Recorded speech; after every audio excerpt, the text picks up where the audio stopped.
Hello and welcome to the Everything is Black and White podcast. It's time for the view from the opposition, and this week it comes from Joe Bray, the Manchester City writer at the Manchester Evening News. Joe, welcome to the show. How are you keeping?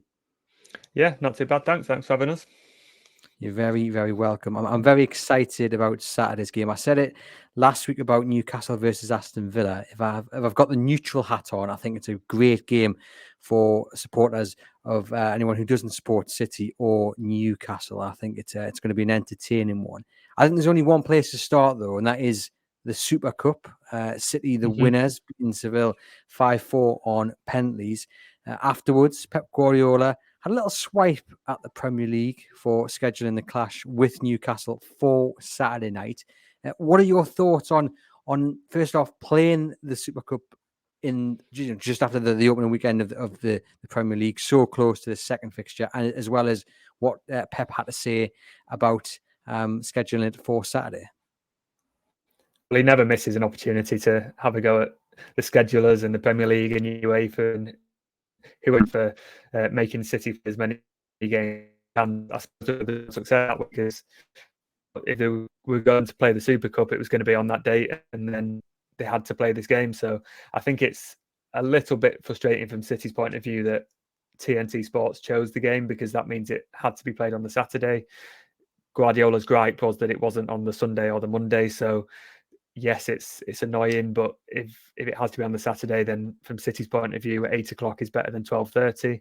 Now that has a knock-on effect because any Newcastle fans coming down to Manchester for the game won't be able to get back, which is an issue in itself, and it's just not good enough, is it, from the authorities? But I think in the circumstances, if they have to play it on a Saturday, then he will complain, but he'll be happier playing it at 8 o'clock than at 12:30. I think.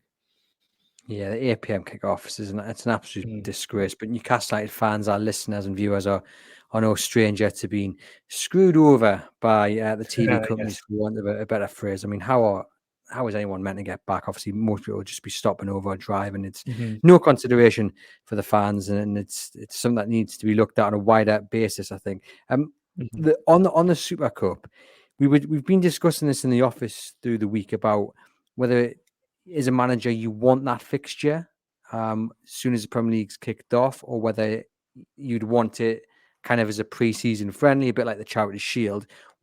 What's your view on it? Obviously, they've won it. That's a good thing for City. That'll breed that kind of winning mentality. Not that they need to breed it anymore, because it is what City's built upon. But what do you make of it? Is it the right time for them to be playing that game, do you think?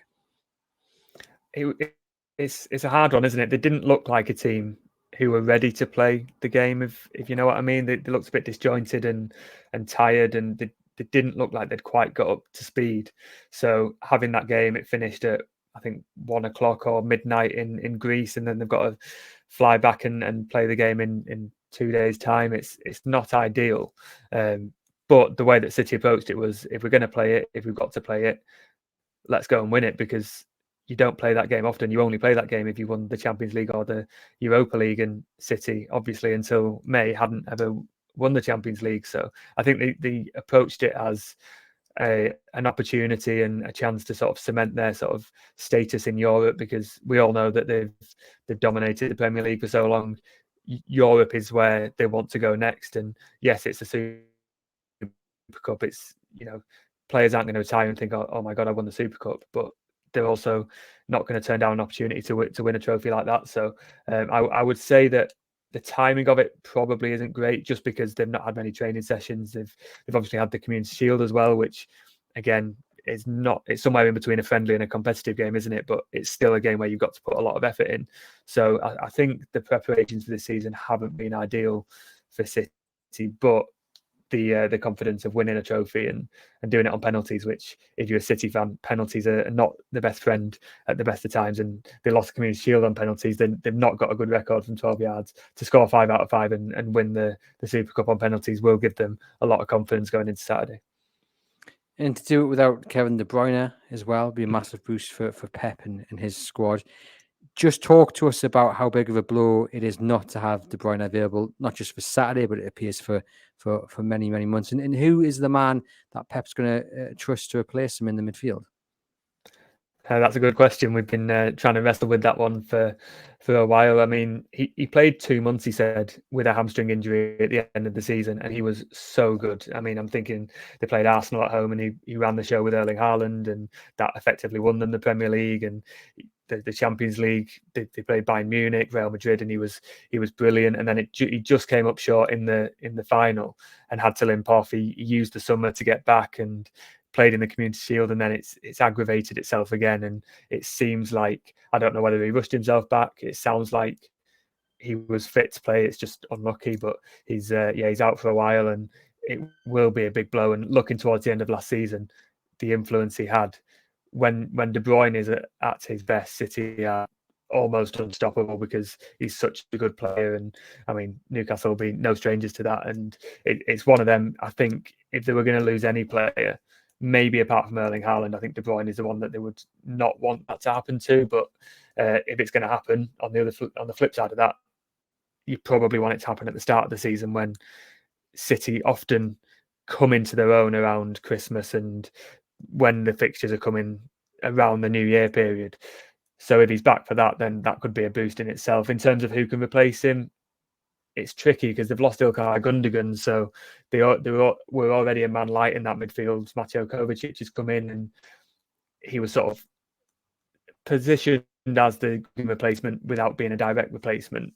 He can't do the job of both Gundogan and De Bruyne. A lot of fans want to see Phil Foden in midfield. He played very, very well in the Champions League final in the centre. I really like him when he plays there, but the last couple of times Guardiola's been asked about it, he said, "Oh well, no, he's still a winger. He's still got a lot to learn, and he's poured cold water on that a little bit." I thought in the Super Cup, Foden was good in that number 10 role, but didn't give Haaland the support that perhaps De Bruyne or Gundogan would. So you've got the players. You've got Bernardo Silva as well, who looks like he's going to stay, but then Bernardo Silva will be needed on the right hand side because Riyad Mahrez has left. So yeah, it feels like they're a man or two light, especially with the De Bruyne injury, and there's a couple of names that might be coming in, but at the moment I would say there's a place light there, I think, in that midfield. Is the impact of De Bruyne's injury a little bit worse because of the players like you just mentioned there who have left this summer? You know, City have allowed 2 or 3 really good players, 2 or 3 really crucial players to what they've achieved over the last few campaigns to leave, and the impact maybe isn't felt as much when you have got De Bruyne firing on all cylinders, but here he is, he's out injured. And if that was to be the case, then you would have relied on the likes of Gundogan and Mahrez to maybe fill in a little bit in terms of getting the creative element towards Haaland. So is the impact felt a little bit worse because those two specifically have left? Yeah, I think that's fair. I think when you have a player leave, they've had a lot of key players leave every summer, but they've always had more experienced players or senior players to step up, and De Bruyne's been one of those players. And in Gundogan's absence, De Bruyne is the captain really. And when the players vote on the captaincy, I would expect that De Bruyne is named the next captain of City. But without him, then you lose that as well. You lose that leadership. And Mahrez had the experience. Gundogan obviously was captain them to a treble. So to lose De Bruyne in that sense as well, it's only one game, but I got the impression in the Super Cup they were just lacking something in that midfield, and someone to say, right, it's not going our way, it's going a bit against us. Let's just calm down, put our foot on the ball and do it. And there was no one to do that. Bernardo will come back. De Bruyne, when he's fit again, will come back. But at the moment, I feel like there's just something lacking that maybe Newcastle can exploit at the weekend. Fingers crossed from Newcastle United's perspective, indeed. Any other changes that you're expecting on Saturday? I mean, so it's quite hard sometimes to predict, isn't it? Pep Guardiola's starting 11, but is there any kind of insight you can give to? I mean, was there anything that happened in this? I'll admit I didn't watch the Super Cup, so did you learn anything from the game against Seville that Pep might take into Saturday's game against Newcastle? Well, they were missing John Stones and Ruben Dias. Dias had a concussion. Stones had a minor injury. Both were on the bench, so I think they will be available to face Newcastle, and that will be a big boost for City. Like they had Manu Akanji and Nathan Ake in the centre, both very good players, but I would guess that centre back pairing is probably the 6th choice centre back pairing that City have. If they have Diaz and Stones back, that would make them a bit more comfortable at the back. Josko Gvardiol made his full debut at left back. He looked okay, but I believe he's more of a centre back. So maybe Nathan Ake can go out to the left, and as he played so well last season. In midfield, it feels like it will be Rodri, Kovacic, and then maybe Foden again, maybe Julian Alvarez behind Haaland. If Bernardo Silva is back, he was ill for the Super Cup, then he will probably play either in the centre or out wide. It will depend on those players and whether they're back and they're fit or not. But I think we're also seeing this season that there's a sort of a belief that City have this incredible squad depth and two teams that can go and win the Premier League. But they've only got about, I think, 16, 17, 18 players who you would consider as sort of senior experienced players. When you lose a couple of those to injury, the options are quite thin on the ground. So they will need those players who missed out to come back and help them in what will be a very tough game on Saturday.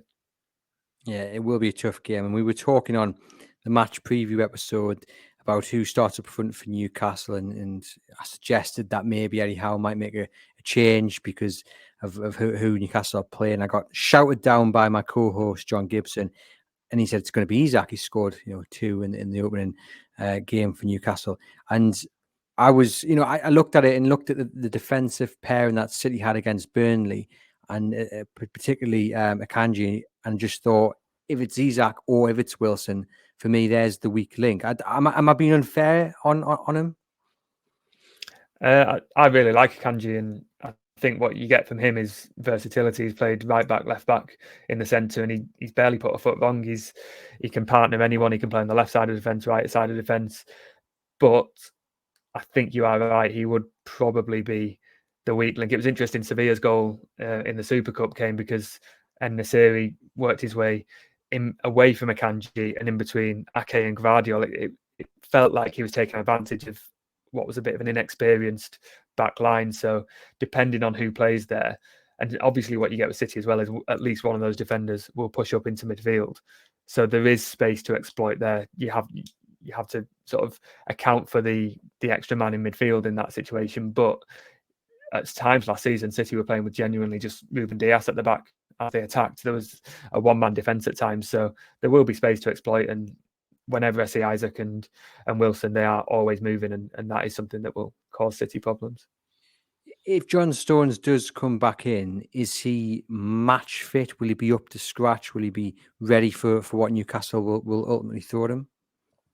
I think he missed Burnley because it was a sort of a minor hip injury, and it's probably not one that you risk him in the Super Cup. But he was there, he's trained, he was on the bench, so yeah, maybe he'll come in. I'm sure Guardiola will give us an update on Friday before the game. But Guardiola will say someone's not ready and then throw them in. He said Guardiola was probably not going to play before next week against Sheffield United, and then he handed him his debut. So yeah, who knows until that team sheet comes out. Do you know what our listeners will be saying? We say exactly the same thing about Eddie Howe. If he tells me today at the time recording is Thursday, I'll be checking the calendar to make sure it definitely is. But that's what the best managers seem to be doing. We mentioned there the Burnley game, a 3-0 win for Manchester City. Fair to say they didn't really get out of first gear. It was it was a bit of a stroll for them. Yeah, well, it helps when you score early on, doesn't it? And when Erling Haaland's scoring like that, then I mean, it happened so many times last season. Haaland will score a goal or two, and the game's pretty much won. And yeah, I think at the moment City just feeling their way into it, and Burnley could have been a tricky one, but getting that early goal, getting in ahead at half time, I think City were fairly comfortable and will be quite happy with that. I think Newcastle will be almost the opposite. I think if City could choose a game to play directly after the Super Cup with a short turnaround, I think Newcastle will be very, very far down on the list of preferences because it will just be a very, very difficult game. I mean, it's quite something that you can say that with a straight face these days, because we definitely know previously Newcastle would rock up at Manchester City, rock up the Etihad, and it would be a training session for Manchester City. And if Newcastle kept their scoreline below 3 or 4, it was seen as a bonus under the previous ownership. But here Newcastle United are, making a statement in the opening day with 5-1 victory over Aston Villa. And that they're going to give Manchester City a really good game on Saturday. How do you think City will approach the game tactically? It's really hard to say. They didn't look great, I'll be honest, in the Super Cup. They looked a bit tired and disjointed. If they get those key players back that I've mentioned, then I think they'll look a bit solid. It's the first game that they're back at the Etihad since they won the treble. It should be a party atmosphere for the City fans, and they've obviously just got another trophy to add to the collection. They always play on the front foot at the Etihad. I don't think it'll be any different. I think if they abandon that, they'll be asking for trouble. And as we say, when you got Erling Haaland, then you can always get a goal or two. I just think back to a year ago when City were at St James's Park earlier in the season, and Guardiola was saying, "Oh, it's not going to be easy. It's not going to be easy at all." And it was a fantastic game. It was 3-3, wasn't it? And that actually prompted City to go back into the market and get Manu Akanji, because Guardiola felt that they needed another defender. And I get the feeling that Newcastle will pose City problems. They'll be full of confidence. As you say, they used to go to the Etihad and wait to be beaten, but I think Newcastle will go and sense an opportunity. City are probably weaker than they were last season just because of the injuries and the absentees, and they've not fully replaced all the players who've left yet. I think that Newcastle will sense an opportunity and want to make a statement. So, yeah, I'm expecting quite a tight but also an open game, because I think the only way City can get through what is a bit of a rough patch in terms of where their squad is at in terms of tiredness and not having all the players available. I think the best way for City to go about it will just be to attack. It's going to be really interesting. And what we saw against Aston Villa from a Newcastle point of view was that they were very good when they had possession of the ball. They were calm, they were comfortable passing it around the back, and just waiting for the moment that they could get forward into the box. But equally, there were times when Aston Villa were on top of them, and they handled that really well, and that turned into a counter attack. And when Newcastle counter, they really do it well. And then you had Newcastle showing their ability to press really high. So you kind of had like 3 or 4 different approaches from Newcastle in one game. And I'm just wondering, out of those ones that I've mentioned, so being comfortable in possession, we assume that won't happen because that'll be City's kind of approach to the game. So I'm assuming it would be probably, well, yeah, how will City deal with either the high press or Newcastle hitting them on the counter? Because I think that'll be one of those, or perhaps both, would be the way Newcastle could get the better of City. I think City enjoy it when a team presses them high and goes toe to toe. I'm looking at the Arsenal games last season.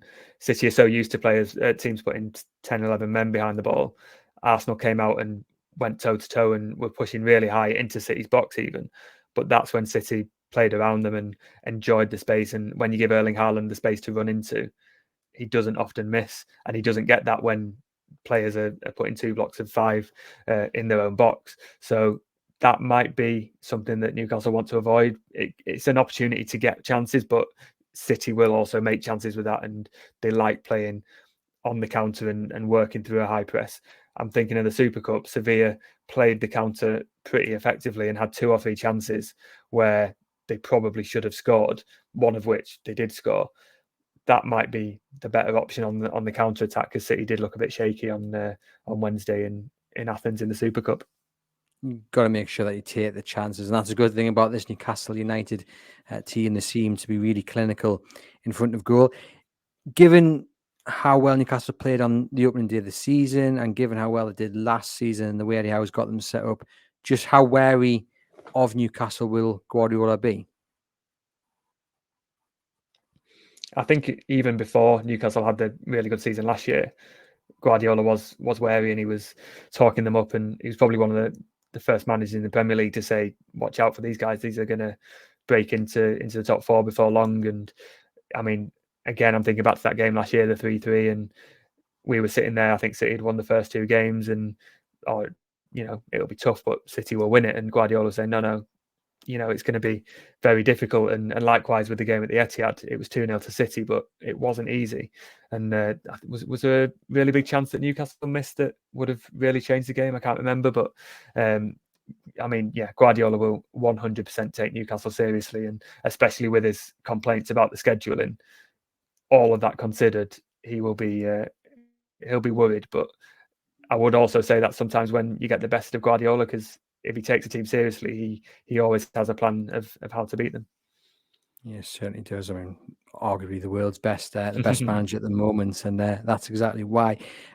What is City's biggest strength then? If there's one thing you would say to Eddie Howe, you've definitely got to watch out for this, what would it be? I mean, is it too easy to say Haaland? He's not scored in the finals that he's played, but he scored 2 against Burnley.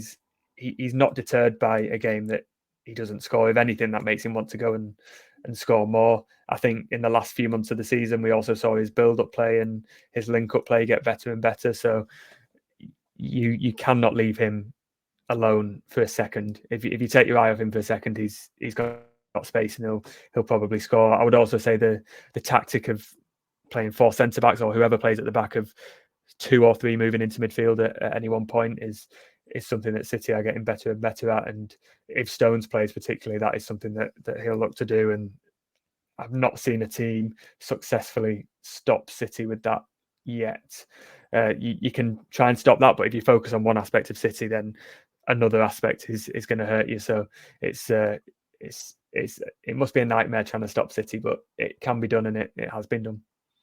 You mentioned Haaland. I mean, there's been some debate on this podcast this week about Alexander Isak and how he kind of lines up against Haaland. My co-host yesterday argued that actually, in his opinion, Isak is the better striker than Haaland, and Haaland's the better goal scorer, which I thought was quite an interesting point. And on Monday, my other co-host said that only Haaland betters Isak in terms of being the best striker in the Premier League. And again, I go back to what I said at the start of the show. If you're a neutral, I do think you are watching 2 of the best strikers, I'm going to say in Europe, on Saturday night, going up against each other. And I think it's going to be a really fascinating battle of the defenses, really, because as you say, Haaland, give him a chance and he more than likely will score. But we're seeing that with Isak as well from a Newcastle point of view. And I was going to ask you, from what you've seen of Newcastle, is there one player that you're looking forward to seeing, and at the same time you think Guardiola might have him pinned up on the dressing room wall, saying this is the man we're going to have to stop? Yeah, I mean, Isak is an easy one to start with. He scores a lot of very good striker goals, and not always the most spectacular. But I mean, Haaland only scored 1 outside of the box in his 52 last season. To be a good striker and score a lot of goals, sometimes they're the ones you want, aren't they? And I always enjoy watching Kieran Trippier personally. I think he's a very good player, and he's got a fantastic right foot, and enjoy that. I always come back to as well, Guardiola really doesn't like Joe Linton. He always praises Joe Linton and mentions his sort of running through the midfield. So players like that, I think Newcastle are direct when they get the ball. They attack quite quick. And I also think Harvey Barnes is a very good signing. I'm really excited to see what he can do at Newcastle. So yeah, those sort of names I think City will be looking out for. Yeah, I think Joe Linton's going to be key on Saturday. I think that midfield battle is going to be really interesting one to watch. And I think that's where Joe Linton kind of comes in to his own, because he's really good going forward now. He carries the ball, he's adding goals to his game, but he's got that physical element where he just runs straight through you, and he's when he smells blood, he's after you, and it's going to be a really interesting battle to see who comes out on top. And he's going to have Bruno Guimaraes beside him. He's going to have Sandro Tonali beside him. And just looking at who City might play in that midfield, I know we mentioned it earlier on. It seems to me that they maybe are lacking that creative spark with De Bruyne missing that maybe Newcastle have in Bruno and in Tonali. Yeah, I think it'll be Rodri and Kovacic, and then will it be Foden? Maybe Julian Alvarez, but then if it's Alvarez, you're probably missing someone to match that midfield 3 of Newcastle. If Bernardo fit, that makes sense because he has that sort of tactical awareness, but he's been ill, so whether he is available to start, I think when you mention those names in the Newcastle midfield, I think the battle of that midfield 3 could be the key. We talk about Isak and Haaland, but it's getting the ball to those players, and City didn't get the ball to Haaland against Sevilla. If they can win that battle and do that, then that's probably the way forward against Newcastle. But no, I think Tonali, Bruno and Joe Linton is a midfield that is probably going to be one of the better trios that City will face this season. Yeah, it's forced to be reckoned with. What's the biggest weakness of Man City? Where can Newcastle really look to exploit them? It will depend on the defence. I think they don't have a left back. If Nathan Ake plays there, he's good at one-to-ones, and not a lot will get past him. Guardiola did that job on Wednesday. He was okay, but there's still, you can't just drop into the City defence and get going. You've got a lot to learn, and I think City will ease him in.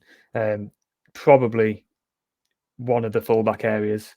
Kyle Walker was a little bit shaky against Sevilla, but he's also a match for anyone when he is on form. So yeah, I would say that. Also maybe the right wing. Now Cole Palmer had a very, very good game against Sevilla.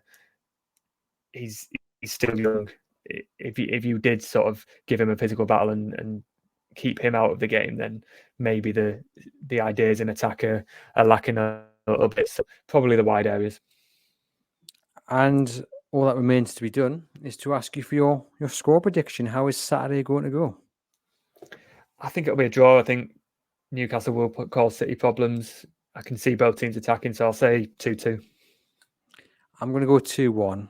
I'm just feeling confident. I'm feeling positive. I think Newcastle, I alluded to earlier, you would go into this game as a reporter and as a fan, just dreading it, asking what is the point? And you don't anymore. And the way they performed against Aston Villa and just the general spirit around the club, given as well that, City have had a very busy week of it, I think there's a really good chance Newcastle could upset the odds here and come back with all 3 points. But easier said than done, isn't it? So we'll have to wait and see what the score is. But Joe, thank you very much for popping on to Everything is Black and White podcast. A privilege to chat to you.